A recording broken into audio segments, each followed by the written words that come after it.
جو بندہ جو حق سچ پہ چل رہا ہوتا ہے اس کو بھی کیا میسج آتا ہے دانیال صاحب کہ ایک بندہ ہے جو سٹینڈ لے رہا ہے کہ بھئی یہ چیز غلط ہے یہ صحیح ہے تو اس کی ٹرانسفر ہو جاتی ہے.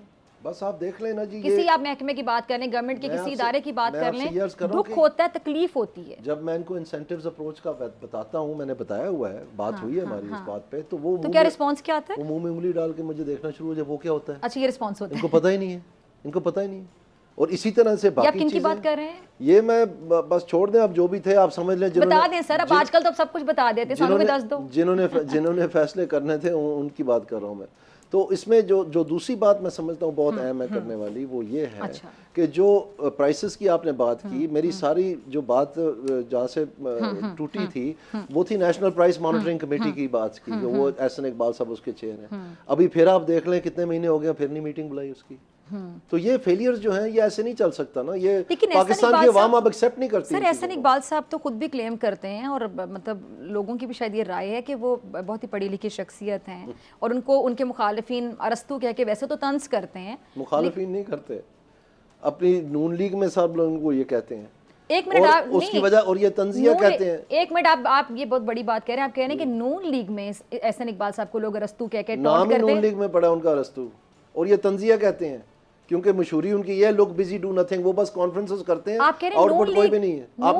آپ نے سنا ابھی انہوں نے, آپ نہیں, میں دوبارہ سمجھنا چاہ رہی کہ میرے کان, یہ میں صحیح سن رہی ہوں, نون لیگ والے احسن اقبال صاحب کا ارسطو کہہ کے طنز کرتے ہیں. جی بہت کہتے ہیں, ان کی اپنی پارٹی والے بالکل کہتے ہیں. یہ ان کو پتہ ہے, بالکل پتہ ہے ان کے سامنے کہتے ہیں یا پیٹ پیچھے کہتے ہیں, وہ ہنس دیتے ہیں آگے سے, سب کہتے ہیں. میرے لیے خبر ہے. اور ابھی آپ دیکھیں سعودی عربیہ میں نے سنا, یعنی اس بات کو ایکسیپٹ کرتے ہیں یا ویسے ہی وہ اس کو ڈال دیتے ہیں. آپ ہی کے کسی ٹی وی پروگرام پہ بات چل رہی تھی کہ وہاں پر اب انہوں نے پہلے 2010 کا پروگرام تھا وہ فیل ہوا, اس کے بعد پھر 25 کا وہ فیل ہوا, اب وہاں پر جا کے کہیں یا 2035 کا, وہاں جا کے سعودی عربیہ میں 2047 کا سنا دیا ہے کہ جی 100 سال کا پاکستان ہوگا پھر کروں گا. یعنی انہوں نے ٹرک کی بتی کے پیچھے ہی رکھنا ہے. لیکن پھر ایک بات ہے, پھر قسمت ان پہ مہربان ہے یا پھر کہ وہ بار بار پھر وہاں تک پہنچ جاتے ہیں جہاں تک, جس طرح آپ نقشہ کھینچ رہے ہو, پارٹی کے لوگ ارسطو کے طنز کرتے ہیں, وہ ہنسی میں ڈال دیتے ہیں. پھر فارم 47 کی ضرورت پڑ گئی نہیں, تو پھر شہباز شریف صاحب کو یہ چیزیں نظر آ رہی ہوں گی جو آپ بتا رہے ہیں, تو ان کو نظر آنا چاہیے فارم 47. آپ کی نظر میں احسن اقبال صاحب فارم 47 والے ہیں؟ سب ہیں, سب کہہ رہے ہیں, میں تو نہیں کہہ رہا. آپ کیا کہتے ہیں اب اپنی بات؟ مجھے تو پتہ ہے کہ بہت سارے پولنگ اسٹیشن ایسے ہیں جیسے وہ نہیں جیتے اور ان کے رزلٹ میں وہ جیتے ہوئے دکھا دیے ہیں. آپ فارم 45 دیکھ لیں, صاف نظر آتا ہے.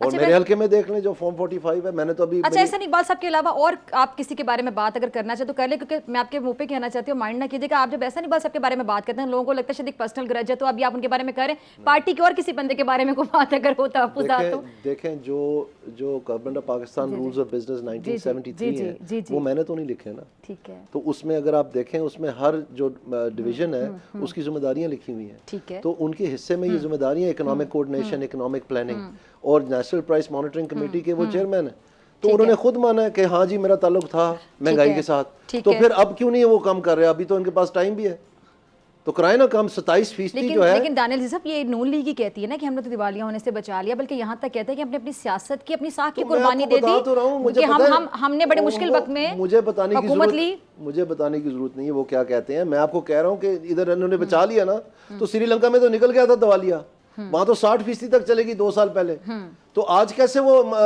0.9% پہ ہے. اچھا چلیں ایک چیز, تو خدا رہا یہ پلیز میری سبسکرائب کریں اور بیل دبائیں تاکہ کوئی خبر رہ نہ جائے.